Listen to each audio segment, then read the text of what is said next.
खुद वो बदलाव बनिए जो दुनिया में आप देखना चाहते हैं। ये वाक्य आज से सालों पहले महात्मा गांधी ने कहे थे, और इन वाक्यों को अगर किसी व्यक्ति ने हकीकत में बदला है तो वो है इलॉन मस्क। इलॉन मस्क अफ्रीकी मूल के इन्वेस्टर, इंजीनियर और बिजनेसमैन हैं, और आज के समय में वे पूरी दुनिया में अपनी दूरगामी सोच की वजह से काफ़ी प्रसिद्धि पा चुके हैं। इलॉन मस्क की सोच हमेशा से ही इंसानों की परेशानियों को दूर करने पर केंद्रित रही है, और इसी सोच की वजह से वे पूरी दुनिया भर में जीनियस एंटरप्रेन्योर के नाम से भी जाने जाते हैं। एलॉन आज के समय में फोर्ब्स के अनुसार दुनिया के 21वें सबसे धनी व्यक्ति हैं। लेकिन दोस्तों, कोई भी व्यक्ति जन्म से अमीर नहीं होता। इस पायदान पर पहुंचने के लिए उसे ना जाने कितनी मेहनत करनी पड़ती है।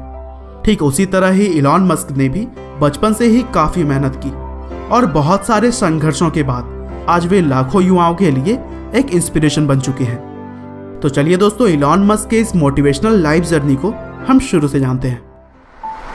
तो दोस्तों, कहानी की शुरुआत होती है आज से करीब 46 साल पहले से, जब साउथ अफ्रीका के प्रिटोरिया शहर में 28 जून 1971 को इलॉन मस्क का जन्म हुआ। उनके पिता का नाम एरोल मस्क था, और वे एक इंजीनियर होने के साथ साथ एक पायलट भी थे। और उनकी माँ का नाम मेई मस्क था, जो कि एक मॉडल और डाइटिशियन थी।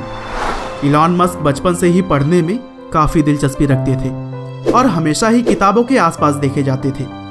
और सिर्फ 10 साल की उम्र में उनको कंप्यूटर्स में भी काफ़ी इंटरेस्ट हो गया था, और सिर्फ 12 साल की छोटी सी उम्र में उन्होंने कंप्यूटर प्रोग्रामिंग सीखकर एक ब्लास्टर नाम का गेम बना डाला, जिसे कि उन्होंने $500 की कीमत पर पीसी एंड ऑफिस टेक्नोलॉजी नाम की एक कंपनी को बेच दिया। और यहीं से इलॉन मस्क की प्रतिभा साफ साफ झलकने लगी थी। वो बचपन में आइजैक आसिमोव की किताबें पढ़ा करते थे, और शायद यहीं से उनको टेक्नोलॉजी के प्रति इतना लगाव हो गया था। बचपन में इलॉन को स्कूल के दिनों में बहुत परेशान किया जाता था। एक बार तो कुछ लड़कों के एक ग्रुप ने उनको सीढ़ियों से धक्का दे दिया, और उनको तब तक मारा जब तक कि वह बेहोश नहीं हो गए। इसके लिए उन्हें कई दिनों तक हॉस्पिटल में भी भर्ती होना पड़ा था। लेकिन दोस्तों, इलॉन मस्क को भले ही बचपन में इतनी सारी परेशानियों का सामना करना पड़ा, पर आगे चलकर उन्होंने मानवता के हित में काफ़ी सराहनीय काम किए। 17 साल की उम्र में इलॉन मस्क ने क्वीन यूनिवर्सिटी से अपनी ग्रेजुएशन की पढ़ाई शुरू की, और वहाँ पर 2 साल पढ़ने के बाद वे यूनिवर्सिटी ऑफ पेंसिल्वेनिया ट्रांसफ़र हो गए, जहाँ उन्होंने 1992 में फिजिक्स में बैचलर ऑफ साइंस की डिग्री ली। 1995 में इलॉन मस्क पीएचडी करने के लिए कैलिफोर्निया शिफ्ट हो गए, लेकिन वहाँ पर रिसर्च शुरू करने के मात्र 2 दिन के अंदर ही उन्होंने पढ़ाई छोड़ दी और एक सफल व्यवसायी बनने के लिए अपने कदम बढ़ा लिए। 1995 में अपने भाई के साथ इलॉन मस्क ने जिप2 नाम की एक सॉफ्टवेयर कंपनी शुरू की, जिसे कि आगे चलकर कॉम्पैक्ट ने $307 मिलियन जैसी बड़ी रकम देकर खरीद ली। और इसके बिकने के बाद जिप2 में अपने 7% के शेयर से इलॉन मस्क को कुल $22 मिलियन मिले। और फिर 1999 में इन पैसों में से $10 मिलियन का इन्वेस्ट करते हुए इलॉन ने X.com की स्थापना की, जो कि एक फाइनेंशियल सर्विस देने वाली कंपनी थी। और 1 साल बाद यह कंपनी कॉन्फिनिटी नाम की एक कंपनी के साथ जुड़ गई। और दोस्तों, बता दूं कि कॉन्फिनिटी कंपनी की एक मनी ट्रांसफर सर्विस हुआ करती थी, जिसे कि अब हम पेपाल के नाम से जानते हैं। और तभी से लेकर अब तक पेपाल मनी ट्रांसफर का काफ़ी लोकप्रिय माध्यम रहा है।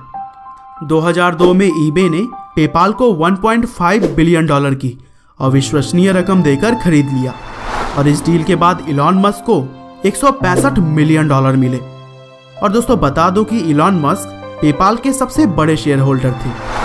और फिर 2002 में अपने जमा किए हुए पैसों में से $100 मिलियन की बड़ी रकम के साथ इलॉन मस्क ने स्पेस एक्स नाम की एक कंपनी की स्थापना की, और यह कंपनी आज के समय में स्पेस लॉन्चिंग व्हीकल बनाने में कार्यरत है।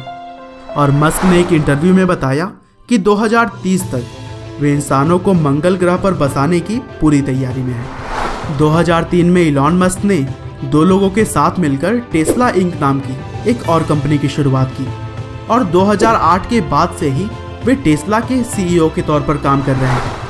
और दोस्तों, शायद आपको तो पता ही होगा कि टेस्ला की खासियत इसकी लाजवाब इलेक्ट्रिक कार्स हैं। और फिर 2006 में मस्क ने अपने कज़न की कंपनी सोलर सिटी को फाइनेंशियल कैपिटल मुहैया करवाकर इसे शुरू करने में अहम रोल अदा किया। और फिर 2013 में सोलर सिटी यूनाइटेड स्टेट में सोलर पावर सिस्टम मुहैया कराने वाली दूसरी सबसे बड़ी कंपनी बन गई। और फिर आगे चलकर 2016 में टेस्ला इंक ने सोलर सिटी को अपने अंतर्गत ले लिया और आज के समय में सोलर सिटी पूरी तरह से टेस्ला इंक के अंतर्गत ही काम करती है। दिसंबर 2015 में इलॉन मस्क ने एक आर्टिफिशियल इंटेलिजेंस रिसर्च कंपनी की शुरुआत की जिसका नाम ओपन एआई रखा गया, जिसके तहत वो मानवता के लिए आर्टिफिशियल इंटेलिजेंस को फायदेमंद और सुरक्षित बनाना चाहते हैं। 2016 में इलॉन मस्क न्यूरालिंक नाम की एक कंपनी के को-फाउंडर बने और यह कंपनी आर्टिफिशियल इंटेलिजेंस और ह्यूमन ब्रेन को जोड़ने के काम में लगी हुई है।